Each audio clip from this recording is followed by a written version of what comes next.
ஸ்ரீகிருஷ்ணாவின் அன்பு வணக்கங்கள். 2026ஆம் ஆண்டு ஜனவரி மாத ராசி பலன் மீன ராசிக்கு எப்படி இருக்கும் வாங்க பார்க்கலாம். ஒரு சவால்கள் நிறைந்த மாதமாகவே இந்த ஜனவரி மாதம் உங்களுக்கு இருக்க போகின்றது. தொழிலில் பெரிய முன்னேற்றம் இல்லைனாலும் நஷ்டம் அதிக அளவில் இருக்காது. அதே போல புதிய தொழில் தொடங்க வேண்டும் அப்படின்னு நினைப்பவர்கள் உங்கள் சுய ஜாதகத்தை 1க்கு 2 முறை பார்ப்பது நல்லது. மீன ராசிக்காரர்கள் குடும்பத்தில் மகிழ்ச்சி அதிகமாக இருக்க எப்போதும் சிவ வழிபாடும் மனதில் ஒரு அமைதியும் கட்டாயம் தேவை. தேவையில்லாத குழப்பங்கள் வேண்டாம். தேவையில்லாத கோபத்தை தவிர்ப்பது நல்லது. வாக்குவாதங்களை தவிர்ப்பதும் நல்லது. மனைவியுடன் மனம் விட்டு பேசுங்கள்.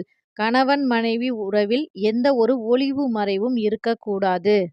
மீனராசி மாணவர்களுக்கு படிப்பில் அதீத கவனம் தேவை. உடல் ஆரோக்கியத்தை பொறுத்தவரை சற்று கவனமாக இருப்பது நல்லது. ஆரோக்கியமான உணவுகள் எடுத்துக்கொள்வது மற்றும் வெளி உணவுகளை தவிர்ப்பது, உடற்பயிற்சி செய்வது இது போன்ற விஷயங்களை நீங்கள் தொடர்ந்து செய்யும்போது தேவையற்ற உடல் உபாதைகளில் இருந்து தவிர்க்கலாம். மேலும் இந்த மாதம் முழுவதும் சிவ வழிபாடு செய்ய செய்ய உங்கள் வாழ்க்கையில் ஒரு சந்தோஷம் நிலைப்பதை கண்கூட உங்களால பார்க்க முடியும். இந்த வீடியோ உங்களுக்கு பிடிச்சிருந்தா லைக் பண்ணி ஓம் நம சிவாய அப்படின்னு கமெண்ட் பண்ண மறக்காதீங்க. இது உங்கள் ஸ்ரீ கிருஷ்ணா யூடியூப் சேனல். நன்றி, வணக்கம்.